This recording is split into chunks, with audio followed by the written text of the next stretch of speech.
Desla dinao, amol taxpayers by buying. The danger of debt sitting off the books cannot be played down.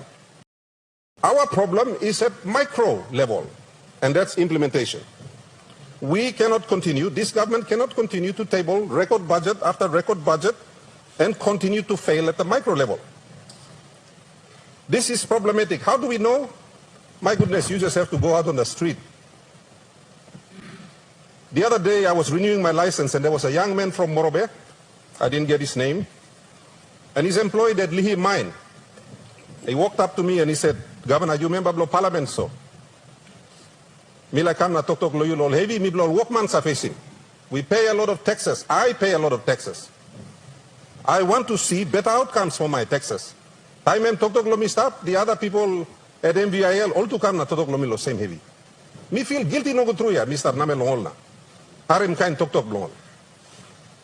And it is that guilt that I bring to this floor to talk about these things. The microeconomy is not performing as well as it should. Because despite these great budgets from the Marape Rosso government, record budgets, all people blame me pilim penye. I really want a full understanding, and I think this House deserves to get the full picture of all of our debts and liabilities. What do they look like? How transparently is this information being brought to the floor, if it's being brought to the floor at all? I remind my good friend the Treasurer that when we sat opposite, we took issue with Prime Minister O'Neill and his Treasurer at the time, and we were deeply concerned about off the budget debt, off-book items. Over the past 5 budgets, our government has borrowed around 30 billion kina. When the Minister for Works jubilantly celebrated the arrival of the road in Telefomin, and I was so happy for our Telefomin people, he announced then that total contracts that are running under Connect PNG is 7 billion kina.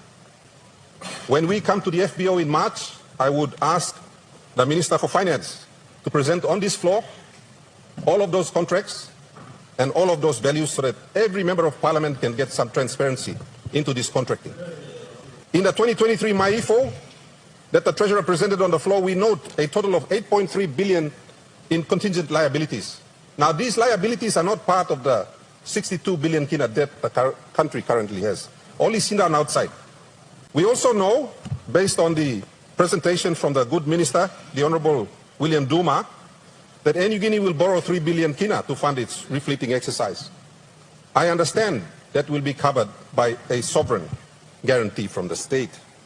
In the 2024 budget, we see the government is giving New Guinea 100 million kina. We understand also that in the last 2 years, a total of 900 million has been given to SOEs that are on our current debt books. We know also from the presentation by the Honorable William Duma that KPHL will borrow 1.26 billion US dollars, a total of 4.7 billion, to fund its additional stake in PNG LNG. So if I'm to add all of that, that's around 16 billion kina I've got now sitting off the books. We also don't know the true level of judgments against the state. And I'd like the Minister for Justice, when we do the FBO, Treasurer, when you bring the FBO to this floor in March as required by law, I hope the Works Minister will bring Connect PNG. I hope the Attorney General will also bring all of the judgments against the state. Hamas, 1 billion, 2 billion, 3 billion, I don't know. I don't think any member of parliament knows, but I think parliament deserves to know. From 2019 to now, IRC has been directly deducting GST from all government payments. It automatically takes 10% out, and there are no rebates given to the companies. It would be nice also, Mr. Speaker, if the Treasurer could bring to the floor, as part of the FBO, a total amount owing by IRC to all these companies in terms of this direct deduction of GST. We have an area called arrears, and I know my colleague members, we passed a supplementary budget where plenty money goes inside this area, we call it arrears. It would also be prudent, Mr. Speaker, if the Treasurer is able to present to the floor what is our total arrears bill. Is it 4 billion kina? Is it 6 billion kina? How do we report it? Is it part of the 64 billion? I think members of parliament need to know. If you add all of these numbers together, it comes to between 26 and 30 billion kina Mr. Speaker, that is sitting off the books. Now, why should we worry about this? Because currently, no member of parliament knows the actual number.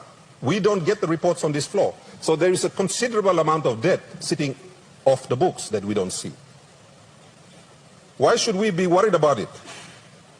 Well, our current debt, after we approve the budget this afternoon, will be 62 billion. Suppose you may got 25, 26, maybe 30 billion sitting off the books, then potentially there's 30 billion worth of dinaw emistab arasite na inopat lo desla. 62. That scares me, and I think it should scare every single lawmaker on this floor. Why should we worry? Because all you need is one NEC decision. You don't need Section 209 approval. You just need, now yeah, by me give him Section 209 lo desla budget here. That's a Section 209. That's what this sitting is about. But for these debts to become part of government debt, it just needs one NEC decision. Why should we fear that? Well, there's an SOE right now that cannot repay its debts of about 2 billion kina. It is preparing an NEC submission to go to NEC, for NEC to say yes, and that 2 billion will be added onto the current 62 billion. That's why we should all be concerned, Mr. Speaker. Because there's a lot now. I'm all taxpayers by buying. Like that young taxpayer who walked up to me in MVIL and complained about his taxes. He will pay. The danger of debt sitting off the books cannot be played down.